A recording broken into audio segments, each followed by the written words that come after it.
네, 오늘 이 새벽에 하나님께서 주신 말씀은 고린도전서 10장 1절부터 13절까지의 말씀입니다. 고린도전서 10장 1절부터 13절까지의 말씀, 제가 가지고 있는 성경으로 신약 성경 274페이지에 있습니다. 이 말씀을 우리 다 같이 한 목소리로 봉독하도록 하겠습니다. 형제들아, 나는 너희가 알지 못하기를 원하지 아니하노니 우리 조상들이 다 구름 아래에 있고 바다 가운데로 지나며 모세에게 속하여 다 구름과 바다에서 세례를 받고 다 같은 신령한 음식을 먹으며 다 같은 신령한 음료를 마셨으니 이는 그들을 따르는 신령한 반석으로부터 마셨으며 그 반석은 곧 그리스도시라.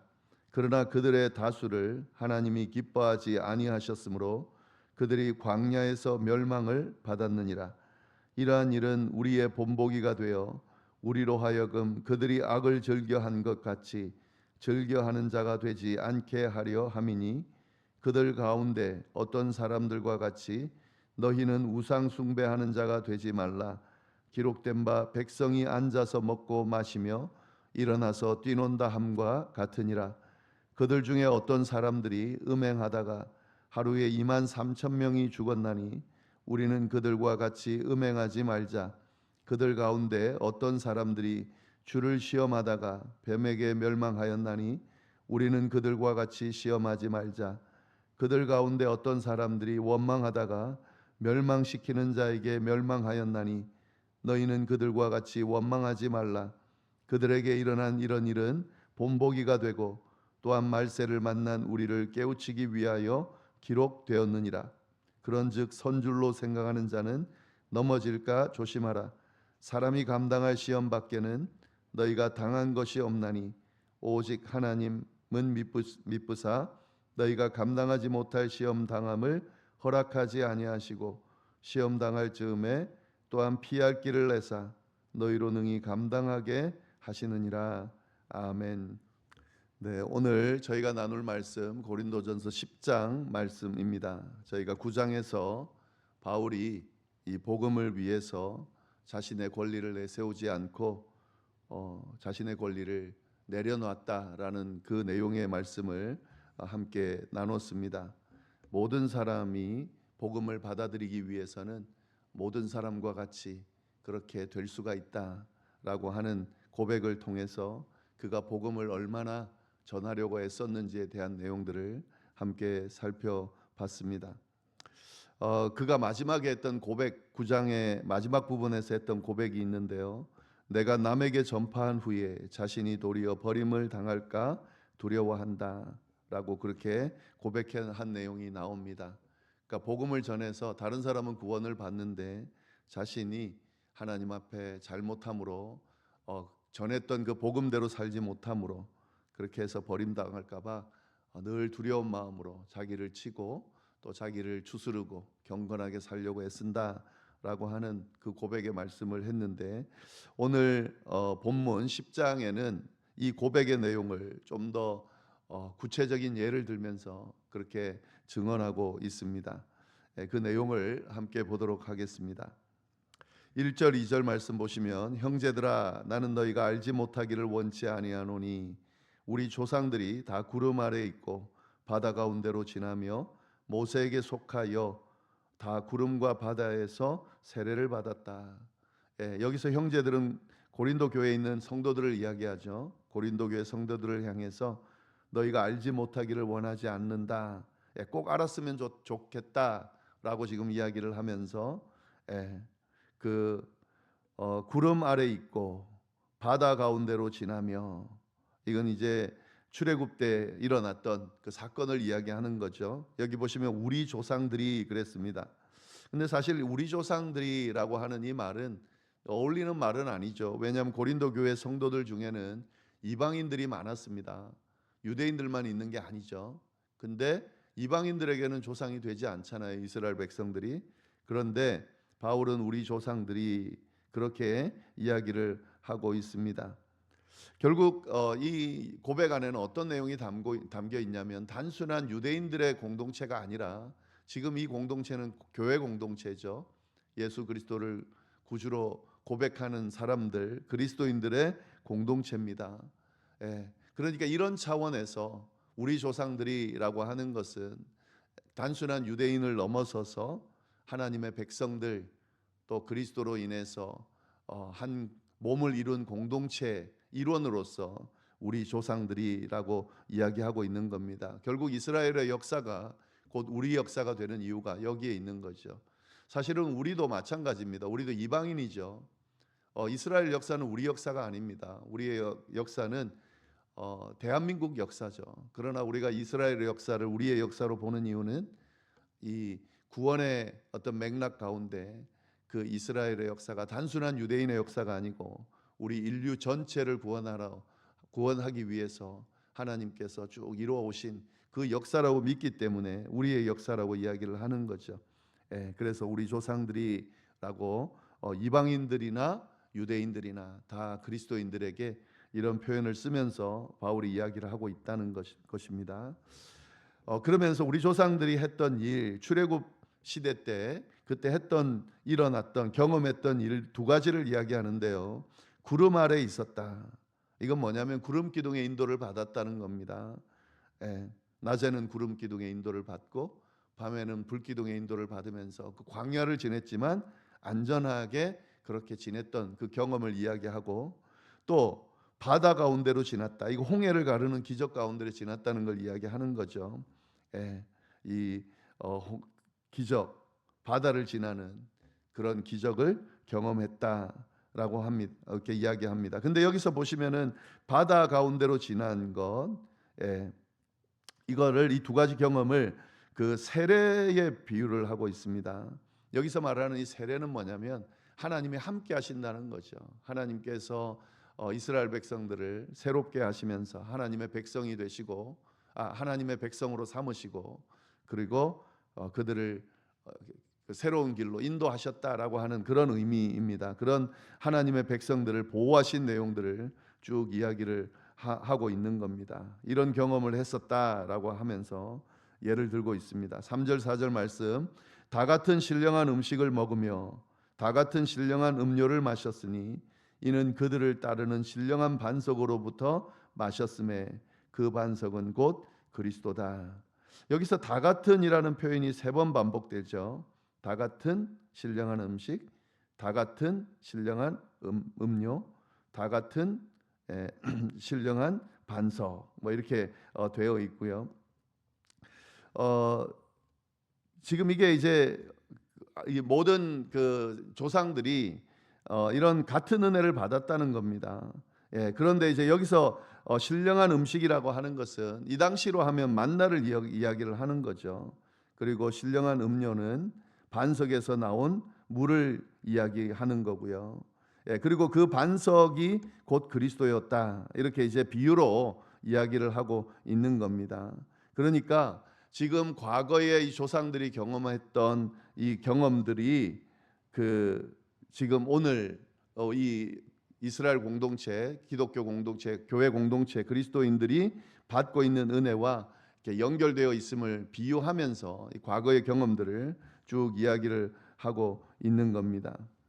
네, 이렇게 받았는데 이런 은혜를 받았는데 이런 경험을 경험했는데 5절 뭐라고 이야기하죠? 그러나 그들의 다수를 하나님이 기뻐하지 아니하셨으므로 그들이 광야에서 멸망을 받았다. 이렇게 은혜를 받았는데 그런데 이 그들의 다수를 하나님이 기뻐하지 않으셨다. 그래서 그들이 광야에서 멸망을 받았다라고 하는 것은 이런 은혜를 받았음에도 불구하고 그들이 광야에서 이렇게 멸망을 받았다라고 이야기를 하고 있는 겁니다. 출애굽 1세대들은 가나안에 들어가지 못했죠. 여호수아와 갈렙을 빼고 나서는 가나안에 들어가지 못했는데 사실은 그 광야에서 지내는 동안 이 1세대들이 하나님 앞에 한 행동들을 보면은요, 이런 은혜를 받았음에도 불구하고 하나님께 감사하고 찬양하고 하나님만 바라보지 못하고 끊임없이 원망하고 불평하고 조그만 힘든 일이 있으면은 하나님을 원망하고 심지어는 대적하는 그런 모습들을 보였습니다. 그로 인해서 이들이 광야에서 그 삶을 마감할 수밖에 없었던, 사실은 이들이 만약에 하나님의 말씀을 신뢰하고 그 말씀대로 행했다면 어떻게 됐을까요? 가데스 바네아에서 가나안을 정탐할 때에 사실 출애굽한 이후에 그 가나안까지 10길 정도밖에 안 되는 길이었습니다. 그럼 1세대들이 다 가나안에 들어갔겠죠. 그런데 그 하나님을 신뢰하지 못하고 원망함으로 인해서 그들이 광야를 40년 동안 떠돌면서 결국 가나안에 들어가지 못하는 그런 결과를 얻게 된 거죠. 참 안타까운 일입니다. 이 이야기를 쭉 하면서 바울이 이것을 본보기로 이야기하는 겁니다. 6절 말씀에 보시면 이러한 일은 우리의 본보기가 되어 우리로 하여금 그들이 악을 즐겨한 것 같이 즐겨하는 자가 되지 않게 하려 함이다. 지금 이야기한 이런 역사적인 어떤 내용들은 이 이스라엘 백성들, 지금 이 이야기를 듣고 있는 고린도 교회 성도들에게 거울이 된다라고 하는 거죠. 이 이스라엘의 실패가 다시 한번 반복되지 않게 하기 위해서 우리가 이걸 거울로 삼아야 된다. 우리가 이걸 이 역사를 보면서 동일하게 행하면 안 된다라고 하는 것을 분명하게 이야기를 하고 있습니다. 그러면서 이스라엘이 실패한 아주 구체적인 예들을 쭉 나열하고 있습니다. 이들이 도대체 어떤 죄를 지었길래 이렇게 하나님의 은혜를 경험했음에도 불구하고 하나님의 버림을 받았느냐라고 하는 내용을 쭉 이야기하는데요. 첫 번째가 7절에 나옵니다. 그들 가운데 어떤 사람들과 같이 너희는 우상 숭배하는 자가 되지 말라. 기록된 바 백성이 앉아서 먹고 마시며 일어나서 뛰논다 함과 같으니라. 우상 숭배하는 자가 되지 말라는 거죠. 이 당시에 우상 숭배했던 사건이 뭐죠? 금송아지 사건이죠. 출애굽기 32장에 나오는 모세가 하나님을 만나고 있는 동안 어떻게 됐죠? 백성들이 금송아지를 만들어 놓고 먹고 마시면서 뛰놀았습니다. 이걸 하나님으로 대체해 가지고 하나님 인양 우상을 향해서 예배를 드리는 그런 일을 했습니다. 그래서 하나님께서 노여워하시죠. 물론 모세의 중재로 인해서 하나님께서 봐주시지만 결국 이것이 이 하나님의 노여움을 사고 하나님께서 허락하신 가나안에 들어가지 못하는 하나의 원인이 됐다는 거죠. 그러니까 이 모습을 보면서 우리가 어떻게 해야 된다는 거죠? 우상 숭배하지 말아야 된다. 우상 숭배함으로 하나님의 버림을 받은 그들처럼, 그 조상들처럼 하지 말아야 된다라고 하는 이야기를 고린도 교회 성도들에게 바울이 전하고 있고, 이 전해지는 말씀을 우리도 동일하게 보고 있습니다. 우리도 동일하게 이런 모습이 있으면 안 된다. 우상 숭배하지 말아야 된다라고 하는 것을 우리가 오늘 말씀을 통해 깨달을 수 있는 거죠. 두 번째 잘못은 뭐냐면 8절에 나옵니다. 그들 중에 어떤 사람들이 음행하다가 하루에 2만 3천 명이 죽었나니 우리는 그들과 같이 음행하지 말자. 또 이 거울처럼 배워야 될 게 뭐냐? 음행하지 말아야 된다는 거죠. 이 사건은 뭐냐면 민수기 25장에 나오는 부올 사건입니다. 이방 여인들과 음행을 저지르다가 하루에 2만 3천 명이 죽는 사건이 있었는데 이런 일이 일어나지 않게 해야 된다는 거죠. 하나님은 음행하는 것을 싫어합니다. 이 음행하는 것이 얼마나 심각한 죄인지, 하나님께서 얼마나 노여워하시는지를 잘 드러내고 있는 거죠. 그러니까 음행하지 말아야 된다라고 이야기를 하고 있는 겁니다. 지금 이 고린도 교회를 향해서 이 두 가지를 이야기하는 거, 이 뒤에 나오는 내용도 마찬가지입니다만은 이 고린도 교회가 그런 교회였다 그랬죠. 지금 고린도라고 하는 그 곳 자체가 굉장히 세속적이고 음란하고 그런 지역이었는데 그 영향을 고린도 교회도 받아서 교회 안에 이런 일들이 일어나고 있었다 그랬습니다. 그것에 대한 경고를 이렇게 구체적으로 지금 하고 있는 거죠. 세 번째 잘못은 뭐냐면 9절 10절 말씀입니다. 그들 가운데 어떤 사람들이 주를 시험하다가 뱀에게 멸망하였나니 우리는 그들과 같이 시험하지 말자, 이렇게 이야기를 합니다. 9절 말씀이죠. 이 민수기 21장에 나오는 내용이죠. 백성들이 하나님과 모세를 막 원망했을 때, 그래서 이 광야로 하나님이 또 모세가 이렇게 광야로 이끌고 와서 다 우리를 죽게 한다라고 불평하다가 불뱀에게 물려 죽는 그런 사건이 일어났습니다. 예, 하나님의 인도하심을 의심하는 것, 의심할 수는 있습니다만 그 의심이 발전되어서 하나님을 불신하고 원망하는 것, 그것은 하나님 앞에 범죄가 되는 거죠. 하나님께서 그에 대해서 심판하시는 내용이 나옵니다. 그래서 이렇게 그들처럼 주를 의심하고 원망하고 시험하지 말아야 된다. 하나님에 대한 신실하심을 우리가 늘 인정하면서 그 신실하심을 믿고 따라야 된다라고 하는 내용을 지금 교훈하고 있습니다. 그리고 그들 가운데 어떤 사람들이 원망하다가 멸망시키는 자에게 멸망하였다. 너희는 그들과 같이 원망하지 말라. 마지막은 원망이죠. 이 내용은 뭐냐면 고라의 반역 이후에 백성들이 모세와 아론을 원망하는 그런 사건이 있었습니다. 그래서 모세와 아론을 원망하다가 하나님이 세운 지도자들에 대한 원망은 결국 하나님에 대한 원망이 되는 거죠. 그래서 결국 하나님으로부터 많은 사람들이 죽게 되는 그런 내용, 그런 사건이 있었습니다. 그러니까 여기서 그냥 단순히 원망하는 걸로 끝나는 게 아니죠. 불평하는 걸로 끝나는 것이 아니죠. 하나님의 섭리를 거부하고 하나님을 아예 믿지 않는 그런 불신앙의 모습을 보여서 하나님으로부터 이렇게 심판당하는 그런 결과가 나타났다는 거죠. 그래서 바울은 이런 예들을 하나하나 들면서 우상 숭배하지 말자. 우리는 조상들처럼 그렇게 우상 숭배하다가 이런 그런 심판을 받는 경우가 있었으니 우상 숭배하지 말자. 음행하지 말자. 그리고 주를 시험하지 말자. 그리고 주를 원망함으로 불신앙으로 주를 믿지 않는 그런 모습을 보이지 말자라고 이야기하면서 어떻게 그리스도인답게 살아야 될지를 분명하게 알려주고 있습니다. 11절 말씀, 그들에게 일어난 이런 일은 본보기가 되고 또한 말세를 만난 우리를 깨우치기 위하여 기록되었느니라. 우리를 깨우치기 위해 기록되었다. 그러니까 지금 이 내용들은 다 성경에 있는 내용이죠. 사도 바울이 이 당시에는 성경은 구약밖에 없었고 사도 바울이 쓴 편지 안에 있는 내용이지만 결국 이 구약의 내용뿐만 아니라 신약의 모든 내용들은 우리를 깨우치기 위해서 다시 이런 실수를 반복하지 말라고 하는 경고의 말씀들이 들어가 있는 거죠. 그리고 어떻게 해야 복을 받고 어떻게 해야 심판받지 않는 것에 대한 그런 자세한 내용들이 나와 있는데 그것이 본보기가 돼야 된다.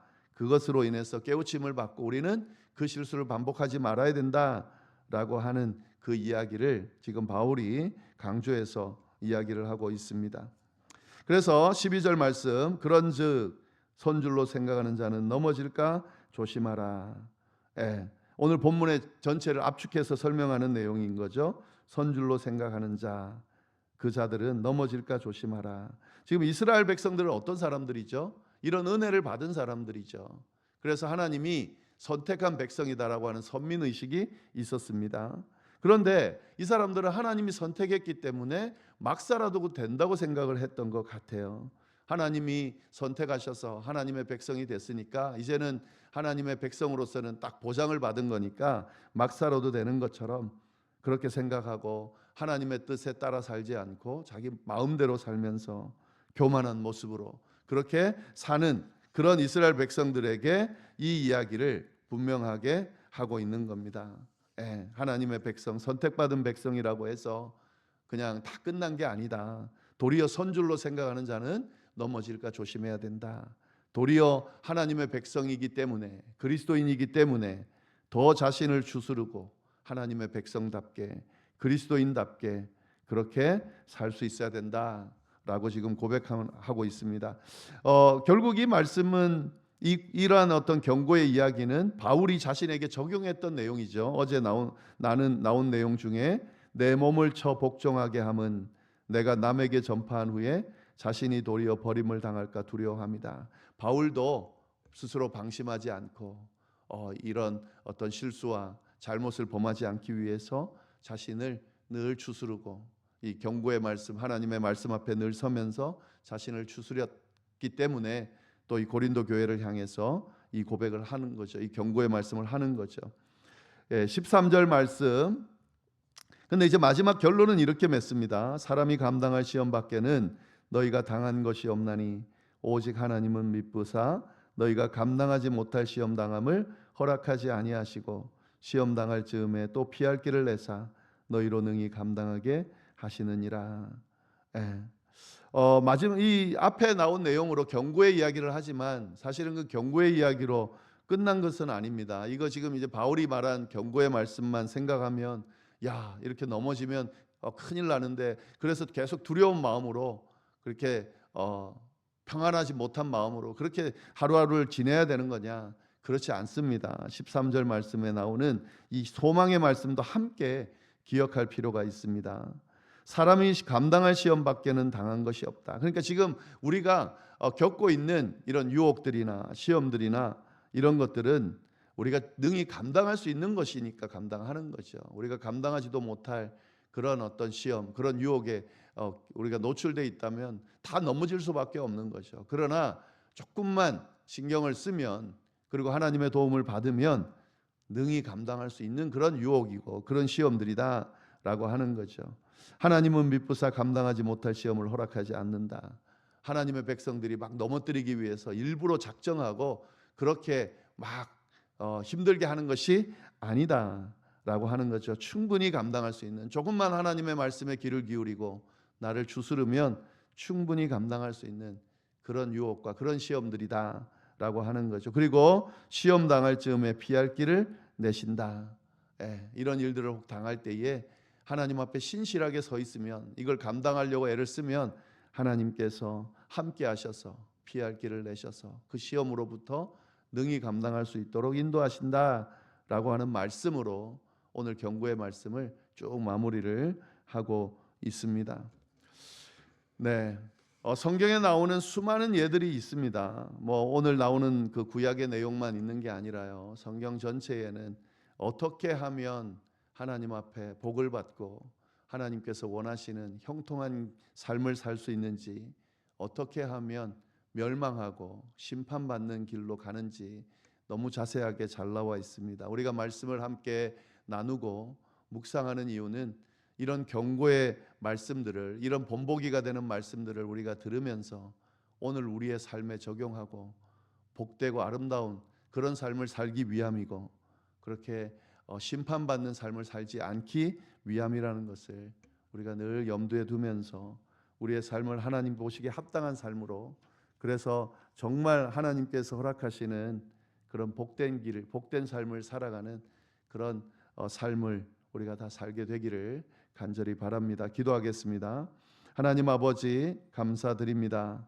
또 이렇게 귀한 말씀으로 우리를 붙드시고 또 이렇게 바르게 이끌어 주시니 감사를 드립니다. 주님, 오늘 말씀뿐만 아니라 성경에 나오는 수많은 말씀들을 우리의 삶에 투영시키면서 우리의 모습을 늘 돌아보고 하나님 앞에 경건하고 바르게, 정말 하나님이 기뻐하시는 그런 삶으로 세워가는 저희들이 될 수 있도록 인도하여 주옵소서.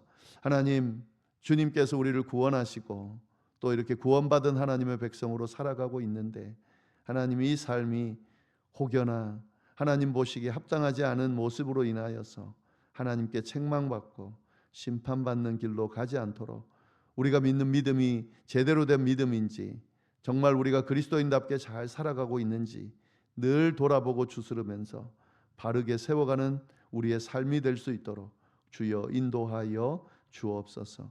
오늘 하루도 주님께서 인도하시고 지켜주시기를 간절히 바라고, 또 이어서 드리는 개인의 기도와 중보 기도 위에도 함께하여 주시기를 간절히 바라며 살아계신 예수님의 이름으로 기도드립니다. 아멘.